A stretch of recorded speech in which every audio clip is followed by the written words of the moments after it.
Nochebuena. La nieve caía suavemente sobre las ventanas escarchadas del restaurante más exclusivo de Boston, donde el champán corría a raudales y las risas resonaban en cada mesa. En todas, menos en una. En un rincón, una mujer de 72 años estaba sentada sola en su silla de ruedas. Sus pendientes de diamantes reflejaban la luz de la vela. Su langosta intacta se enfriaba. Eleanor Whitmore había construido un imperio de $3.000 millones. Música. Esta noche no podía comprar a una sola persona para compartir su comida. Le temblaban los dedos al llevarse una servilleta a los ojos, y entonces la puerta se abrió de golpe. Jerome Carter, un padre soltero con un abrigo desgastado, entró con Snow, sacudiéndose música a los hombros, de la mano de su hija de 6 años, Penny, con un vestido rojo de Navidad. Música 2 tallas más grande. La anfitriona intentó redirigirlos, pero Penny ya se había quedado paralizada a mitad de camino, con la mirada fija en la anciana y las lágrimas rodando por sus mejillas. Antes de que Jerome pudiera detenerla, Música Penny caminó directamente hacia la mesa de la multimillonaria y preguntó suavemente: «¿Por qué llora, señora?». Ninguno de ellos sabía que ese único momento cambiaría sus vidas para siempre. El restaurante Charles, Música, había sido la tradición navideña de Eleanor Whitmore durante 43 años, en la época en que su esposo Robert vivía. Reservaban la mesa de la esquina junto a la ventana, la que tenía la mejor vista de la nieve que caía. Música. Pedían la langosta Termod o compartían una botella de Chateau Margaux de 1978 y observaban a las familias a su alrededor celebrar tomados de la mano bajo, música, el mantel de lino blanco. Robert siempre decía que la Navidad no se trataba de los regalos bajo el árbol, sino de la calidez que podías ver en los ojos de alguien. Música, cuando te miraban. Eleanor nunca entendió lo que quería decir hasta que él se fue. Música. El accidente ocurrió un martes cualquiera que se convirtió en la línea divisoria de toda su existencia. Un camión de reparto se saltó un semáforo en rojo en Commonwealth Avenue, y en el lapso de 3 segundos, Eleanor perdió a su esposo, Música, de 39 años, y el uso de sus piernas. Los médicos dijeron que tuvo suerte de estar viva, pero tumbada en esa cama de hospital con la mitad de su cuerpo negándose a responder a sus órdenes, Eleanor se preguntó de qué clase de música suerte estaban hablando.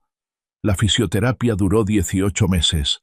Aprender a desenvolverse en el música mundo desde una silla de ruedas llevó más tiempo.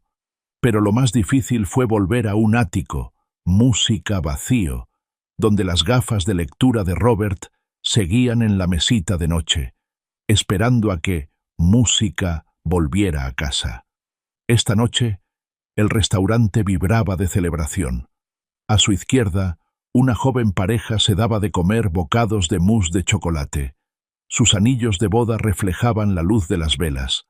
A su derecha, Música, 3 generaciones de una familia chocaban sus copas y estallaban en carcajadas por un chiste que Eleanor Música no podía oír. Detrás de ella, un padre alzó a su hija sobre sus hombros para que pudiera tocar la lámpara de araña de cristal, mientras sus risitas se elevaban por encima de la suave música del piano. Música. Dondequiera que Eleanor miraba, veía una conexión. Dondequiera que miraba, veía lo que había perdido. Su hijo James no le había hablado en 11 años. La última conversación que tuvieron fue en este mismo restaurante, en esta misma mesa. Cuando ella le informó que no asistiría a su boda porque tenía una fusión que finalizar en Tokio, él la llamó insensible. Ella lo llamó desagradecido por todo lo que había sacrificado para construir el imperio que algún día sería su herencia. Las palabras que se lanzaron esa noche dejaron heridas que ninguno de los dos sabía cómo curar.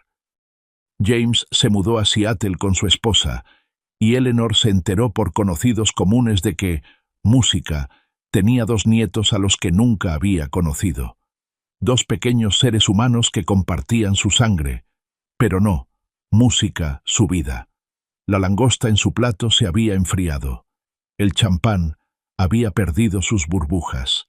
El Ellanar levantó su servilleta y se la apretó contra los ojos, sin importarle ya si alguien la veía. Tenía 72 años. Tenía 3.000 millones de dólares en activos, 17 propiedades en 4 continentes y una fundación que llevaba su nombre. Pero en Nochebuena no pudo encontrar a una sola persona con quien compartir una comida. El dinero, el poder, el imperio que había construido durante toda su vida, nada de eso podía llenar la silla frente a ella. Nada de eso podía devolverle la calidez de la mano de Robert en la suya. Nada de eso podía borrar las palabras que le había dicho a su hijo en esa misma habitación. La puerta se abrió de golpe y una ráfaga de aire frío recorrió el restaurante. El Ellanar levantó la vista con la vista borrosa y vio a un hombre de pie en la entrada, con la nieve aferrada a los hombros de su desgastado abrigo de lana. Era alto, con hombros anchos que denotaban trabajo físico, y su rostro estaba enrojecido por el frío. Pero lo que llamó la atención de Eleanor no fue el hombre en sí, fue la pequeña mano que sostenía en la suya, perteneciente a una niña con un vestido rojo de Navidad que le quedaba 2 tallas grande. El cabello castaño claro de la niña estaba recogido en una sencilla coleta adornada con una pequeña cinta roja, y sus ojos se abrieron de par en par al contemplar las lámparas de araña de cristal, los manteles blancos y los comensales elegantemente vestidos, que parecían girarse y mirarla fijamente. La anfitriona se acercó con una sonrisa que no le llegaba a los ojos. Eleanor no podía oír lo que se decía, pero podía leer el lenguaje corporal, la sutil evaluación del abrigo desgastado y el vestido demasiado grande, los gestos de disculpa, la sugerencia de que tal vez estarían más cómodos en otro lugar. Los hombros del hombre se tensaron, metió la mano en el bolsillo y sacó lo que parecía una reserva, mostrándosela a la anfitriona con tranquila dignidad. El Ellanar observó cómo la confusión se reflejaba en el rostro de la anfitriona mientras consultaba su libro, y su sonrisa se volvía un poco más sincera. Pero antes de que el hombre pudiera ser conducido a su mesa, la niña se había zafado de su agarre. Penny Carter tenía un don que su padre no comprendía del todo, pero en el que había aprendido a confiar. Podía ver cosas que los adultos pasaban por alto, cosas ocultas bajo la superficie de sonrisas, charlas triviales y convenciones sociales. Su madre solía llamarlo su superpoder, la capacidad de mirar a alguien y saber exactamente lo que necesitaba, incluso cuando ni siquiera ellos mismos lo sabían. Cuando la madre de Penny agonizaba en el hospital, le hizo prometer que usaría su don para música, difundir la bondad allá donde fuera. El mundo ya tiene suficientes personas que desvían la mirada, le había susurrado su madre. Música. Sé alguien que mire con más atención. Así que cuando Penny entró en el elegante restaurante con todo su brillo y esplendor, sus ojos no se detuvieron en las lámparas de araña, ni en el árbol de Navidad, decorado con lo que parecían diamantes auténticos. En cambio, su mirada recorrió la sala hasta posarse en la anciana sentada sola en un rincón. La mujer intentaba esconderse tras su servilleta, pero Penny pudo ver las lágrimas que corrían por sus mejillas arrugadas. Pudo ver la silla vacía frente a ella. Pudo ver la comida intacta que hablaba de un apetito perdido por el dolor. Antes de que su padre pudiera detenerla, Penny caminó directamente a través del laberinto de mesas, esquivando a los camareros que llevaban bandejas de plata y a las parejas absortas en su conversación. Se detuvo justo frente a la silla de ruedas de Eleanor y la miró con la franqueza sin filtros que solo los niños poseen. «¿Por qué llora, señora?», preguntó. Su voz era suave pero clara, resonando en el ruido ambiental del restaurante como una campana. Eleanor bajó la servilleta y se encontró mirando fijamente un par de ojos brillantes llenos de genuina preocupación. Penny. Jerome alcanzó a su hija, ligeramente sin aliento y muy consciente de que todas las miradas del restaurante se dirigían hacia ellos. Lo siento mucho, señora. No quería molestar. Vamos, cariño. Deja a la señora en paz. Extendió la mano para tomarla de Penny, pero su hija permaneció inmóvil. Eleanor miró al padre avergonzado. Luego volvió a mirar a la niña, que se negaba a apartar la vista de sus lágrimas. Algo en ese rostro pequeño y testarudo le recordaba a sí misma a esa edad, antes de que aprendiera a endurecer su corazón, antes de que aprendiera que la vulnerabilidad era una debilidad que debía eliminarse. «Está bien», se oyó decir Eleanor. Su voz sonaba extraña para sus propios oídos, oxidada por la falta de uso. ¿Cuánto tiempo hacía que no hablaba con nadie fuera de las reuniones de negocios y el personal doméstico? Solo estaba recordando a alguien que perdí. Penny asintió solemnemente como si esto tuviera todo el sentido del mundo. Metió la mano en el bolsillo de su vestido holgado y sacó un trozo de papel doblado en un pequeño rectángulo. Era una tarjeta de Navidad hecha a mano, decorada con dibujos de copos de nieve y una estrella torcida hechos con crayones. «La hice para alguien especial», dijo Penny, extendiéndosela a Eleanor. «Pero creo que tú la necesitas más». Las manos de Eleanor temblaban al aceptar la tarjeta. La abrió con cuidado, y dentro, escritas con letra infantil y temblorosa, había 5 palabras. Nadie debería estar solo. Las lágrimas que Eleanor había intentado reprimir se desbordaron. Apretó la tarjeta contra su pecho y lloró desconsoladamente, con los hombros temblando por la fuerza de las emociones que había mantenido encerradas durante años. Lloró por Robert, por James, por todos los cumpleaños y días festivos que se había perdido persiguiendo negocios que en su momento parecían tan importantes. Lloró por la abuela que nunca había sido, por la esposa que nunca volvería a ser, por la madre que había fracasado por completo. Jerome observó con alarma cómo el simple gesto de su hija hacía llorar a una de las mujeres más poderosas de Boston. No reconoció a Eleanor Whitmore. Nunca había frecuentado los círculos donde su rostro le resultaría familiar. Solo vio a una anciana solitaria en silla de ruedas que ahora sollozaba sin control, atrayendo miradas de preocupación de los demás comensales. «Señora, lamento mucho si la hemos molestado», dijo, colocando una mano protectora sobre el hombro de Penny. «La dejaremos tranquila».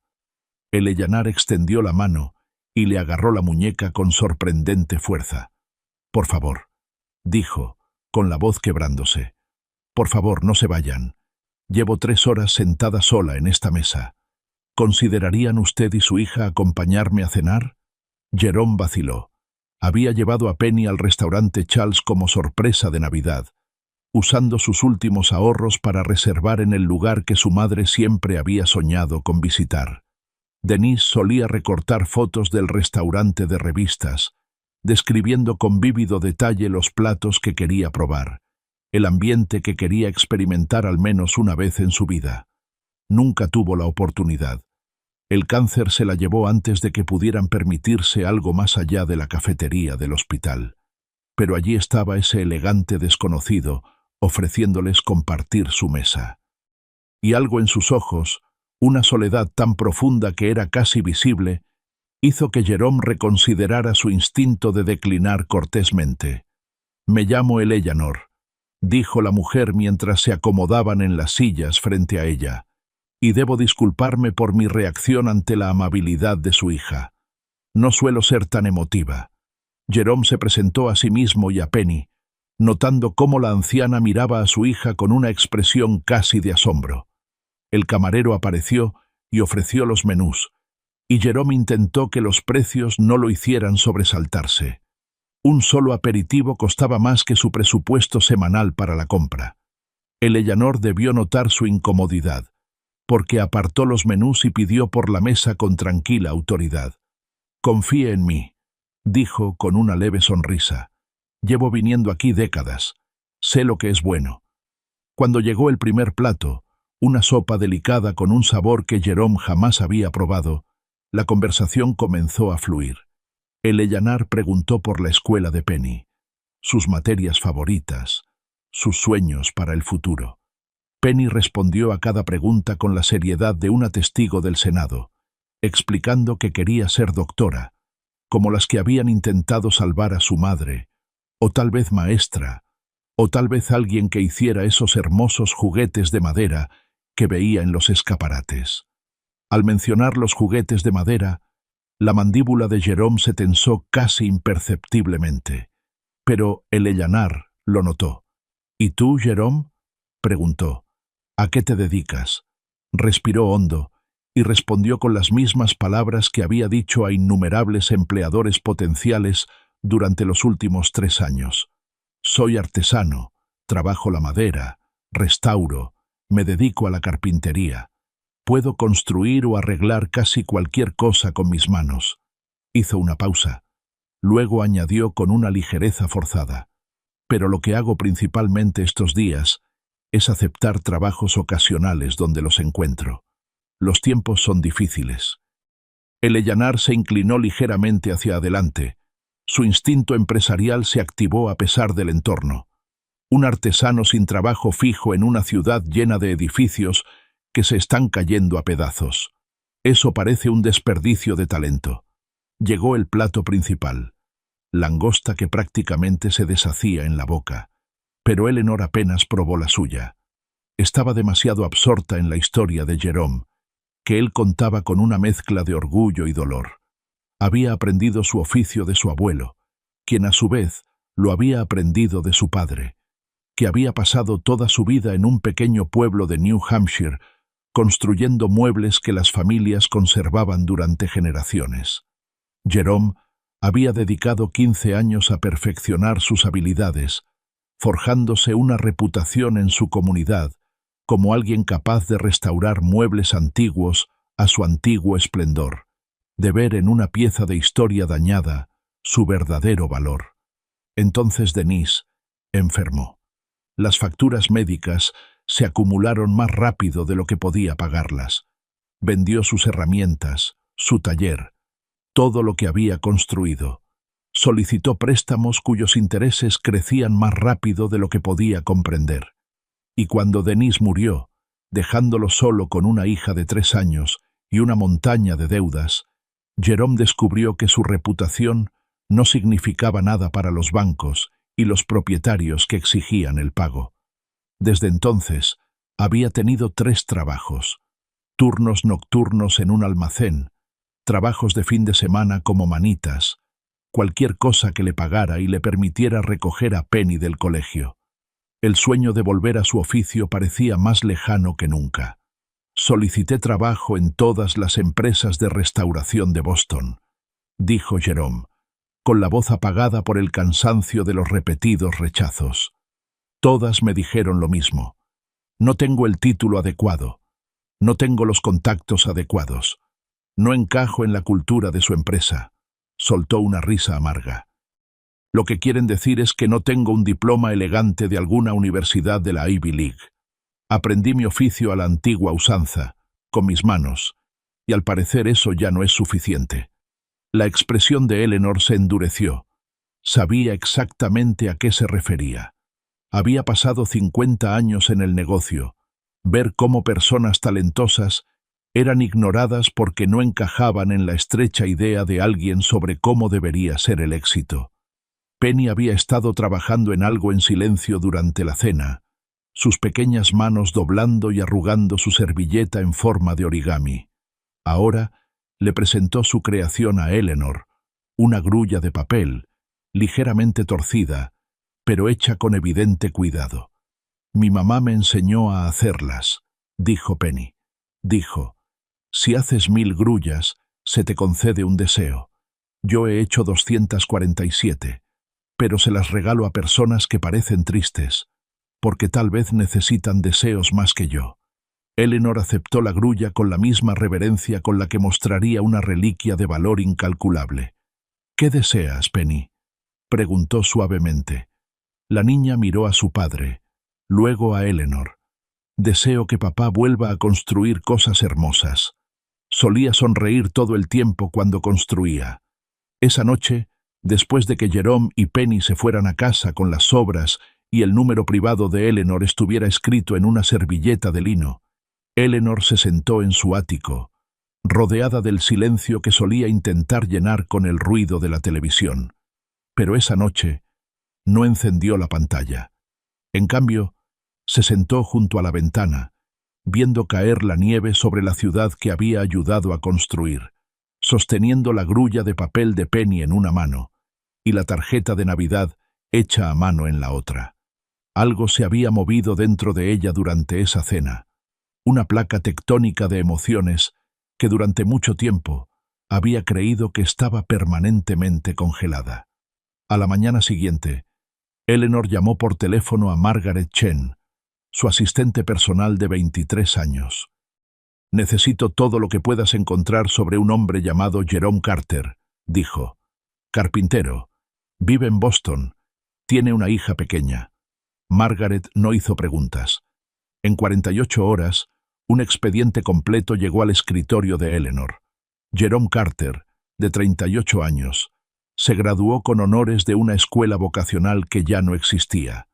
15 años de excelencia documentada en restauración de muebles y carpintería a medida. Clientes que elogiaban su atención al detalle, su capacidad para comprender exactamente lo que una pieza necesitaba sin que se lo dijeran. Luego llegaron las páginas más oscuras. Denise Carter, fallecida a los 34 años de cáncer de ovario. Facturas médicas por un total de $473,000, la mayor parte de las cuales quedaron impagadas. Agencias de cobro diezmaron su historial crediticio. Recibió una orden de desalojo que evitó por poco gracias a la intervención de última hora de una iglesia local. Y solicitud tras solicitud a empresas de restauración de toda Nueva Inglaterra, todas rechazadas con variaciones de la misma cortez negativa. Una empresa alegó falta de credenciales formales. Otra se preocupó por su formación poco convencional. Una tercera simplemente declaró que habían decidido música, ir, resopla, en una dirección diferente. Pero lo que más llamó la atención de Eleanor fue una carpeta de fotografías que Margaret había conseguido de alguna manera, imágenes del trabajo de Jerome antes de que las facturas médicas lo consumieran todo. Había un escritorio victoriano que había restaurado a la perfección, con su madera incrustada brillando como nueva, un conjunto de sillas artesanales que parecían sacadas de un catálogo, y, lo más llamativo de todo, una serie de juguetes de madera que había hecho para Penny, un caballito mecedor con crin de crin auténtica, una casa de muñecas con puertas y ventanas que se abrían y cerraban, una caja de música que tocaba una melodía que su esposa le tarareaba a su hija cada noche. La artesanía era extraordinaria. El amor que había detrás de cada pieza se notaba en cada detalle. Eleanor pasó los siguientes 3 días reflexionando. Consultó los registros de su propia empresa, Whitmore Properties, un imperio inmobiliario que poseía algunos de los edificios más antiguos e históricamente significativos de Boston. Muchos de esos edificios necesitaban urgentemente trabajos de restauración que se retrasaban constantemente porque era difícil encontrar artesanos cualificados y aún más difícil retenerlos. Pensó en los programas de aprendizaje que siempre había querido iniciar, en las iniciativas comunitarias que habían quedado relegadas a un segundo plano, mientras las ganancias tomaban prioridad. Pensó en el legado que dejaría tras su partida. Al cuarto día, Eleanor llamó a Jerome. «Tengo una propuesta de negocios para ti», dijo. «No caridad, negocios. Necesito a alguien que dirija una nueva división en mi empresa centrada en la preservación y restauración histórica. El sueldo es competitivo. Los beneficios incluyen cobertura médica completa para ti y Penny, y hay un fondo educativo que cubrirá su educación hasta la universidad». El silencio al otro lado de la línea se prolongó tanto que Eleanor pensó que la llamada se había cortado. Cuando Jerome finalmente habló, Su voz estaba cargada de emoción. Señora Whitmore, aprecio lo que está intentando hacer, música, pero no puedo aceptar un puesto que no me he ganado. No seré el caso de caridad de nadie. Eleanor sonrió, aunque Jerome no pudo verla. Había esperado esta respuesta, la había deseado. En realidad, un hombre que se lanzaría a aceptar una limosna no era el tipo de hombre que quería al frente de esta iniciativa. Permítame ser clara, dijo, con una voz que adquirió el acero que había intimidado a las salas de juntas durante décadas. Yo no doy caridad. Me dedico a las inversiones y he pasado los últimos 3 días viendo tu trabajo, Jerome. El escritorio que restauraste para la familia Petton está valorado actualmente en $40,000. Las sillas que construiste para la Sociedad Histórica de Boston están en exposición permanente. No necesitas mi ayuda. Lo que necesito es tu talento. Se reunieron en el ático de Eleanor la semana siguiente. Jerome llegó con sus mejores galas. Una chaqueta de traje que le quedaba un poco grande, comprada en tiempos mejores, y una corbata que Penny había escogido porque tenía pequeños martillos. Eleanor se fijó en los detalles con aprecio. Era un hombre que se enorgullecía de su apariencia, incluso cuando las circunstancias se lo dificultaban, que dejaba que su hija eligiera su corbata porque su alegría importaba más que su dignidad. Ella lo condujo a través del apartamento hasta su oficina privada, donde los planos cubrían cada superficie. Whitmore Properties posee 37 edificios que están incluidos en el Registro Nacional de Lugares Históricos, comenzó Eleanor. La mayoría de ellos están en diversos estados de abandono porque el trabajo de restauración es costoso y los contratistas que realmente saben lo que hacen son escasos. Quiero cambiar eso. Quiero crear una división dedicada por completo a preservar estos edificios, devolviéndoles su gloria original y adaptándolos para el uso moderno. Hizo una pausa, observando el rostro de Jerome mientras estudiaba los planos. Quiero que tú la dirijas, no por lo que pasó en el restaurante, sino porque eres la persona más indicada para el trabajo. Jerome caminó lentamente por la habitación, examinando las fotografías y los planos con ojo experto.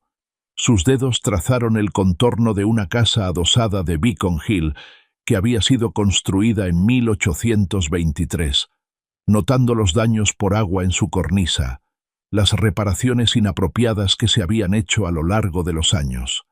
Este edificio, dijo en voz baja, quienquiera que haya trabajado en esto en los 70, no tenía idea de lo que estaba haciendo.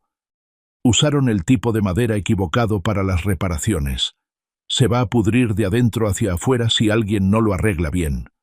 Los ojos de Eleanor se iluminaron. Eso es exactamente por lo que te necesito. Los contratistas que he contratado pueden seguir instrucciones, pero no pueden ver lo que acabas de ver en 30 segundos. Pero Jerome no había terminado de examinar. Pasó a otro conjunto de planos. Este mostraba un centro comunitario en Dorchester, que había estado tapiado durante años. «¿Qué hay de este?», preguntó. La expresión de Eleanor parpadeó. Esa propiedad está programada para ser demolida. El costo de restauración supera su valor de mercado. Jerome se giró para mirarla, con los ojos repentinamente feroces. ¿Valor de mercado? ¿Te refieres a cuánto dinero puedes ganar con él? El desafío quedó en el aire entre ellos. Eleanor sostuvo su mirada sin pestañear. Sí, eso es exactamente a lo que me refiero. Convénceme de que estoy equivocado. Lo que siguió fue una conversación de 2 horas que abarcó desde técnicas de construcción hasta el impacto en la comunidad y el verdadero significado del valor. Jerome argumentó que el valor de un edificio no podía medirse solo en dólares, que el centro comunitario en Dorchester había sido el corazón de su vecindario durante 60 años, antes de que el abandono lo obligara a cerrar sus puertas. Eleanor rebatió, exigiendo cifras, proyecciones, musicales, pruebas de que la restauración tenía sentido desde el punto de vista financiero. Al final, llegaron a un entendimiento que los sorprendió a ambos. Jerome aceptaría el puesto, pero solo si tenía la autoridad para impulsar proyectos basados en las necesidades de la comunidad, así como en el potencial de ganancias. Y Eleanor proporcionaría los recursos, pero solo si Jerome aceptaba ser mentor de jóvenes de comunidades marginadas, transmitiendo sus habilidades a una nueva generación. «Hay una condición más», dijo Eleanor mientras se daban la mano. «Quiero que inicies un programa de aprendizaje. Busca jóvenes que te recuerden a ti mismo a esa edad. Talentosos, trabajadores, olvidados. Dales la oportunidad que nadie te dio». Jerome apretó con más fuerza la mano de ella. Por un instante, no pudo hablar. El sueño que había enterrado hacía 3 años. El sueño de no solo practicar su oficio, sino también transmitirlo. De repente parecía posible de nuevo. «Señora Whitmore», dijo, «trato hecho». El anuncio de la nueva división de preservación histórica causó conmoción en las propiedades de Whitmore. Eleanor había construido su empresa sobre una base de riesgo calculado y una cuidadosa selección, y que de repente creara un departamento entero dirigido por un artesano desconocido sin experiencia corporativa parecía completamente fuera de lugar. Los miembros de la Junta solicitaron una reunión de emergencia. El director financiero, un hombre llamado Douglas Harrington, que llevaba años posicionándose para tomar el relevo cuando Eleanor inevitablemente se retirara, lideró la iniciativa. «Con el debido respeto, Eleanor», dijo Douglas, con una voz cargada de condescendencia que nada tenía que ver con el respeto. «Este Jerome Carter no tiene un título avanzado, ni experiencia en gestión, ni trayectoria en entornos corporativos. Nuestros accionistas esperan que tomemos decisiones basadas en las cualificaciones, no en las conexiones personales». Dejó la implicación en el aire. Eleanor miró a su alrededor, a los rostros de los miembros de su junta, algunos comprensivos, otros escépticos, otros abiertamente hostiles. Había construido esta empresa desde cero, los había enriquecido a todos más allá de sus expectativas, y ahora cuestionaban su criterio. «Déjame hablarte de las cualificaciones», dijo Eleanor, con voz baja pero resonando en cada rincón de la sala. «He pasado las últimas 2 semanas revisando nuestros contratos de restauración de los últimos 5 años. ¿Sabes lo que encontré? Retrasos, sobrecostes, trabajo que hubo que rehacer porque los contratistas que contratamos, contratistas con títulos impresionantes y currículos impecables, no sabían la diferencia entre roble blanco y roble rojo.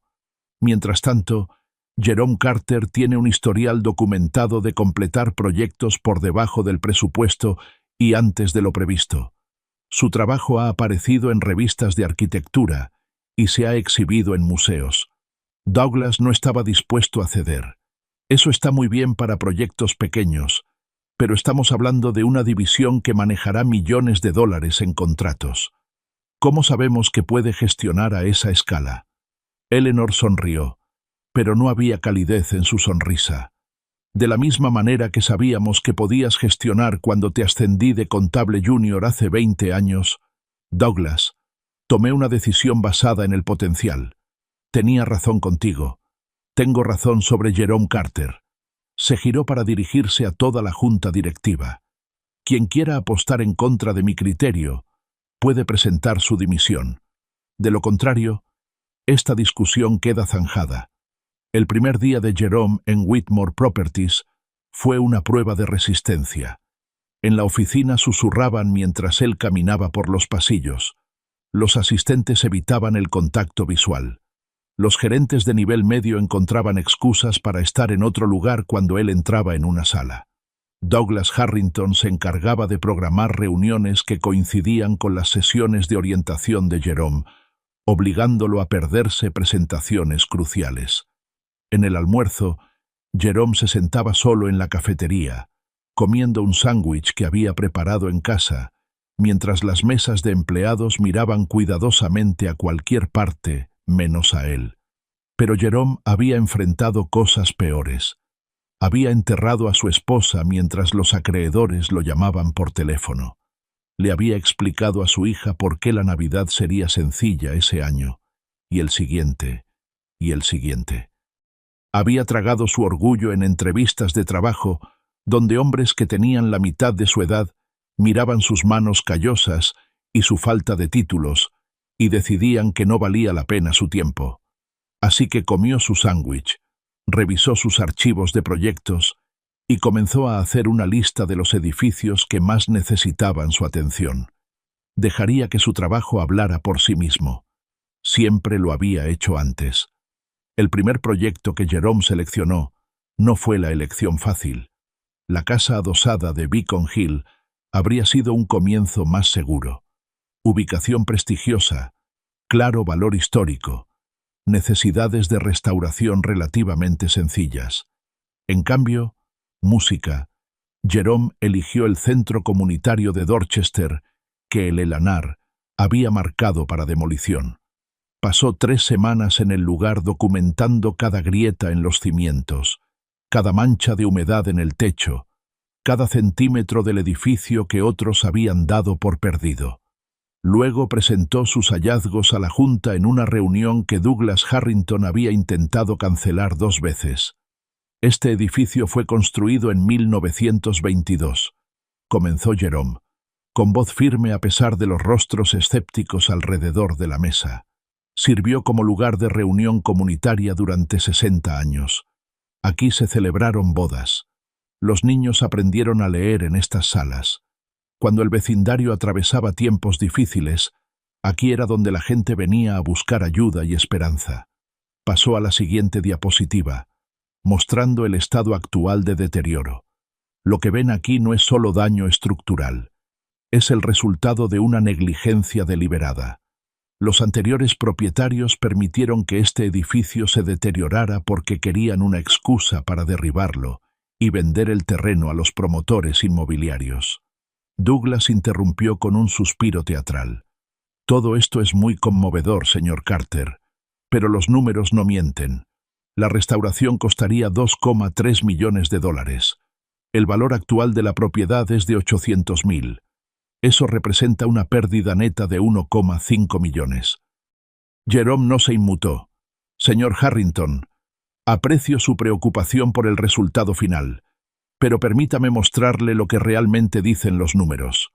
Pasó a una nueva diapositiva, revelando un desglose detallado de los costos que hizo que varios miembros de la Junta se inclinaran hacia adelante en sus asientos. Las estimaciones anteriores se basaban en contratistas que habrían desmantelado el edificio y comenzado desde cero. Propongo un enfoque diferente, una restauración específica que preserve los materiales originales siempre que sea posible, combinada con infraestructura moderna oculta dentro de la estructura existente. Mi estimación para este enfoque es de 950,000 y puedo tenerlo listo en 8 meses en lugar de 18. La sala quedó en silencio. El Elanar observó cómo Douglas buscaba una respuesta. Esos números son optimistas. Finalmente logró decir, los creeré cuando los vea. Jerome lo miró a los ojos. Entonces observa. Durante los siguientes 8 meses, Jerome demostró que todos los escépticos estaban equivocados.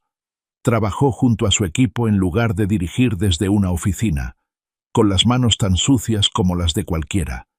Encontró proveedores locales que podían proporcionar materiales a una fracción del costo que cobraban los proveedores nacionales. Reclutó a 4 aprendices del vecindario, jóvenes a quienes les habían dicho toda su vida que nunca llegarían a nada, y les enseñó habilidades que les servirían durante décadas. Cuando surgieron problemas imprevistos, como siempre sucedía en los trabajos de restauración, música, Jerome encontró soluciones creativas que se mantuvieron dentro del presupuesto. El centro comunitario reabrió en una cálida tarde de septiembre. Música, 6 semanas antes de lo previsto, y $200,000 por debajo del presupuesto. El vecindario acudió en masa. Residentes mayores que recordaban haber bailado en estos salones 50 años atrás.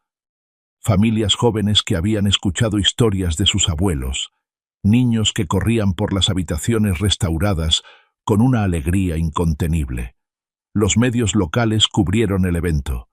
El alcalde dio un discurso, y Jerome permaneció en silencio en un rincón, observando a Penny acariciar con sus manitas la barandilla de madera que él mismo había tallado.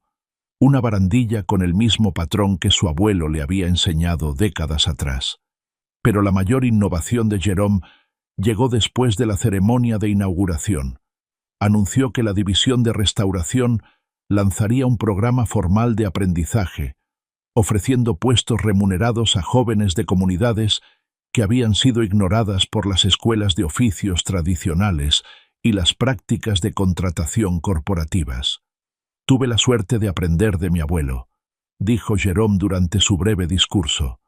«No todos tienen esa ventaja, pero el talento existe en todas partes, y es hora de que dejemos de fingir lo contrario». El primer grupo de 12 aprendices comenzaría al mes siguiente, aprendiendo no solo carpintería y restauración, sino también gestión de proyectos y habilidades empresariales. Al principio, Eleyanar observó el éxito de Jerome desde la distancia, recibiendo informes semanales que la llenaban de orgullo con cada mes que pasaba. Pero con el cambio de las estaciones, su salud también empeoró. Los médicos usaban términos como progresivo, degenerativo y hacerla sentir cómoda, palabras que Eleyanar entendía demasiado bien.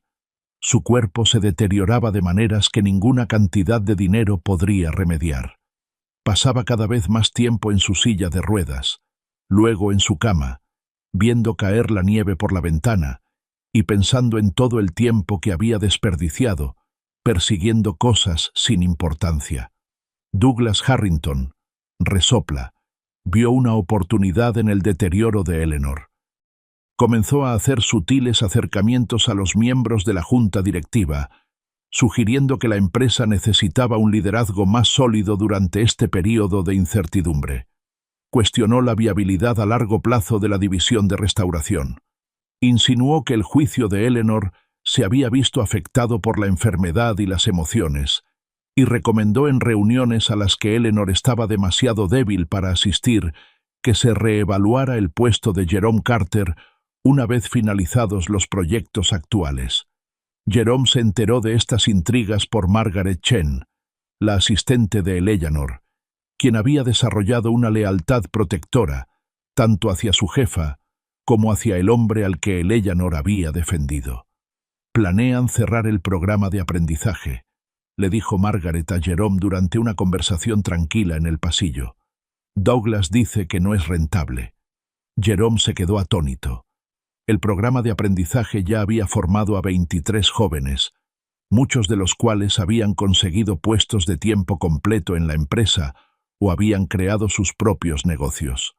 Decir que no era rentable era como decir que el oxígeno era innecesario.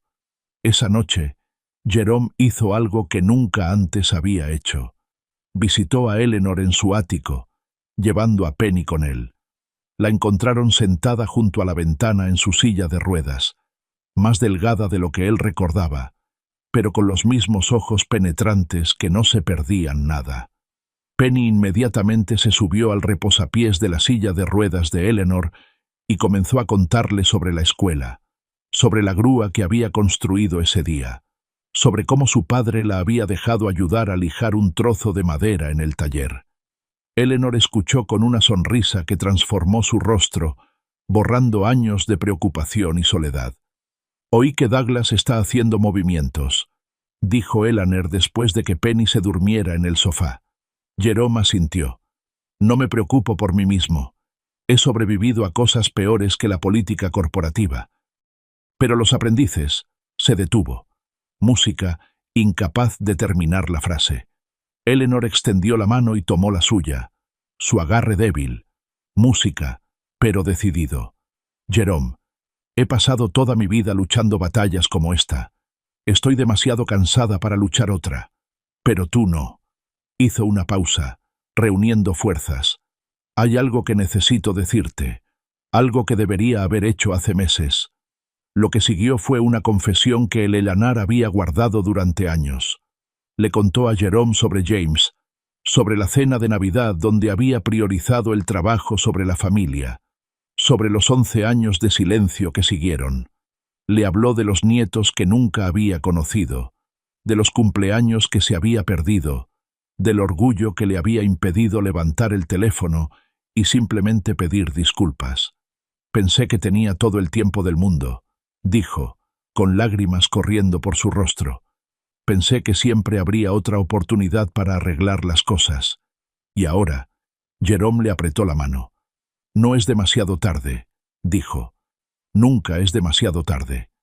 A la mañana siguiente, con Jerome y Penny a su lado, Eleanor hizo una llamada que había temido durante más de una década. James contestó al cuarto timbrazo, su voz reservada pero no hostil. La conversación que siguió fue entrecortada, dolorosa y plagada de silencios que se extendían como abismos, pero fue un comienzo. James accedió a visitar Boston al mes siguiente para llevar a su esposa e hijos a conocer a la abuela que nunca habían conocido. Cuando Eleanor terminó la llamada, miró a Jerome con una expresión que se asemejaba a la paz. «Gracias», dijo, «por recordarme lo que realmente importa». La gran inauguración del Centro Whitmore para la Preservación Histórica tuvo lugar en una fresca mañana de octubre, exactamente un año después de aquella fatídica Nochebuena, en la que un multimillonario solitario y un padre soltero con dificultades se conocieron. El edificio, un almacén bellamente restaurado en el distrito de Seaport, albergaba no solo oficinas, sino también talleres, aulas y espacios de exposición que mostraban lo mejor del patrimonio arquitectónico de Boston. Políticos y líderes empresariales se mezclaban con artesanos y aprendices, todos reunidos para celebrar la que se había convertido en la iniciativa más comentada en la historia reciente de la ciudad. Jerome estaba de pie en el podio, mirando a una multitud que incluía a sus aprendices, sus colegas y los miembros de la comunidad que lo habían apoyado cuando nadie más lo hacía. Penny estaba sentada en la primera fila junto a Eleanor, quien había insistido en asistir a pesar de las preocupaciones de su médico.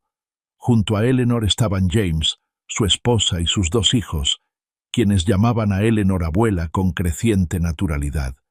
La familia que se había roto se estaba recomponiendo lentamente. Una conversación, una a la vez. Una festividad a la vez. Cuando llegué a Boston hace 15 años, comenzó Jerome, soñaba con construir algo que perdurara, algo que siguiera en pie mucho después de mi partida. Hizo una pausa, mirando a Penny, luego a Eleanor, luego a las filas de rostros jóvenes que habían encontrado en este programa una oportunidad que creían que nunca tendrían. Pensé que eso significaba edificios. Estaba equivocado. Las cosas que perduran no están hechas de madera y piedra. Están hechas de momentos. Momentos de bondad. Momentos de valentía. Momentos en que alguien decide ver el potencial en lugar de las limitaciones.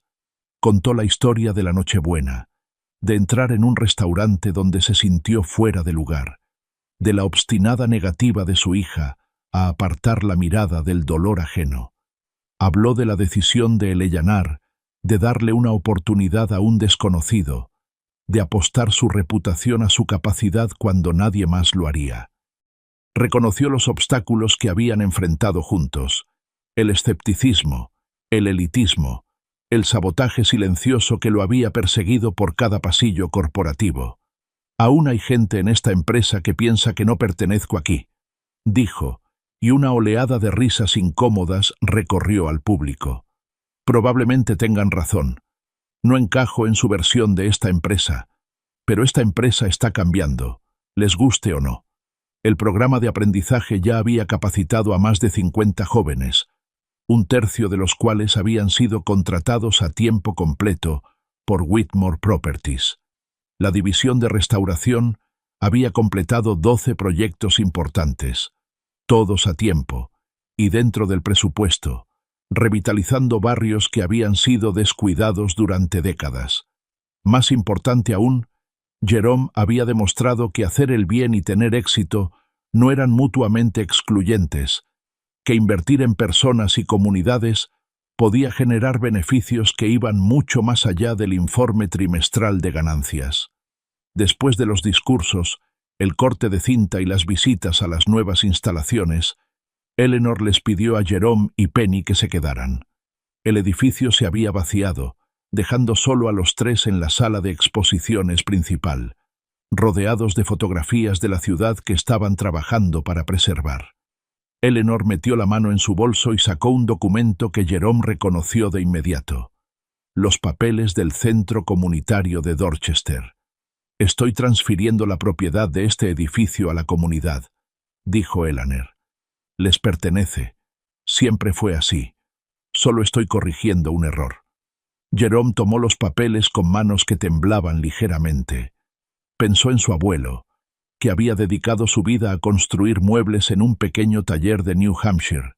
Pensó en su padre, quien le había transmitido esas habilidades a pesar de tener 2 trabajos para llegar a fin de mes. Pensó en Denise, quien había creído en él cuando él dejó de creer en sí mismo. Y pensó en Penny, quien crecería sabiendo que la bondad no era debilidad, que la compasión podía mover montañas, que un solo momento de conexión humana podía cambiar el rumbo de muchas vidas. Llegó la Navidad de nuevo, pero este año, la escena en el ático de Eleanor no se parecía en nada a las cenas solitarias de años anteriores. El apartamento estaba lleno de ruido y risas, y del caos de los niños corriendo de una habitación a otra. James y su familia habían volado desde Seattle. Jerome y Penny se habían convertido en habituales en la mesa de Eleanor. Su presencia ahora era tan natural como respirar. Los aprendices del programa habían sido invitados a la cena de Nochebuena, transformando el ático, antes silencioso, en una celebración que se extendía de habitación en habitación. Eleanor estaba sentada en su silla de ruedas junto a la ventana, viendo caer la nieve sobre la ciudad que había ayudado a construir. Su salud se había estabilizado, y los médicos se mostraban cautelosamente optimistas sobre los meses venideros. Pero incluso si mañana traía malas noticias, Eleanor sabía que las afrontaría de manera diferente a como había afrontado cualquier cosa en sus 72 años anteriores. Ya no estaba sola. Tenía una familia, no solo la de su nacimiento, sino la que había elegido, y la que la había elegido a ella. Penny apareció a su lado, sosteniendo otra grulla de papel. Ya había hecho miles, regalándolas a extraños y amigos por igual. Cada una llevaba el mismo mensaje de esperanza que le había ofrecido a una anciana que lloraba hacía un año. «Esta es para ti, abuela Eleanor», dijo Penny, colocando la grulla en el regazo de Eleanor. «Papá dice que eres la razón por la que nos ha pasado todo lo bueno». Eleanor abrazó a la niña con fuerza, inhalando el aroma de su champú, sintiendo el pequeño corazón latir contra el suyo. «No, cariño», susurró. «Tú eres la razón por la que me ha pasado todo lo bueno». Afuera, la nieve seguía cayendo sobre Boston, cubriendo las calles, los edificios y el centro comunitario de Dorchester, que se había convertido en un símbolo de lo que era posible cuando la gente elegía la conexión en lugar del aislamiento. Adentro, Jerome alzó una copa para música brindar por la temporada, rodeado de rostros que se habían vuelto tan familiares para él como su propio reflejo. El camino que le esperaba no sería fácil. Habría más obstáculos, más escépticos, más momentos en los que rendirse parecía la opción racional. Pero ninguno de ellos enfrentaría esos desafíos solo. Y en la esquina de la habitación, sobre una mesita que Jerome había construido con sus propias manos, había una tarjeta navideña hecha a mano, decorada con crayones, copos de nieve y una estrella torcida. 5 palabras escritas con la letra irregular de un niño lo habían iniciado todo. Nadie debería estar solo. Esas palabras habían traído de vuelta a una multimillonaria con su familia. Le habían dado a un padre en apuros una segunda oportunidad. A todos los que las leían, Les recordaban que la verdadera medida de una vida no era lo que uno acumulaba, sino lo que daba. Al dar la medianoche y comenzar el día de Navidad, Eleanor miró a su alrededor, a las personas que se habían convertido en su familia, y por primera vez en años no sintió la necesidad de secarse las lágrimas. Eran lágrimas de alegría, eran lágrimas de gratitud, eran lágrimas de una mujer que finalmente había comprendido lo que su esposo había intentado decirle años atrás, que la Navidad no se trataba de los regalos bajo el árbol, sino de la calidez que se veía en los ojos de alguien cuando te miraba. Y esa noche, dondequiera que Eleanor miraba, veía calidez. Cuando el reloj marcó la medianoche y comenzó el día de Navidad, Eleanor miró a su alrededor, a las personas que se habían convertido en su familia, y por primera vez en años no sintió la necesidad de secarse las lágrimas. Eran lágrimas de alegría, eran lágrimas de gratitud, eran lágrimas de una mujer que finalmente había comprendido lo que su esposo había intentado decirle todos esos años atrás, que la Navidad no se trata de los regalos bajo el árbol, sino de la calidez que se ve en los ojos de alguien cuando te mira. Y esa noche, dondequiera que Eleanor mirara, veía calidez. Cuando el reloj marcó la medianoche y comenzó el día de Navidad, Eleanor miró a su alrededor, a las personas que se habían convertido en su familia, y por primera vez en años no sintió la necesidad de secarse las lágrimas. Eran lágrimas de alegría, eran lágrimas de gratitud, eran lágrimas de una mujer que finalmente había comprendido lo que su esposo había intentado decirle todos esos años atrás, que la Navidad no se trata de los regalos bajo el árbol, sino de la calidez que se ve en los ojos de alguien cuando te mira. Y esa noche, dondequiera que Eleanor mirara, veía calidez.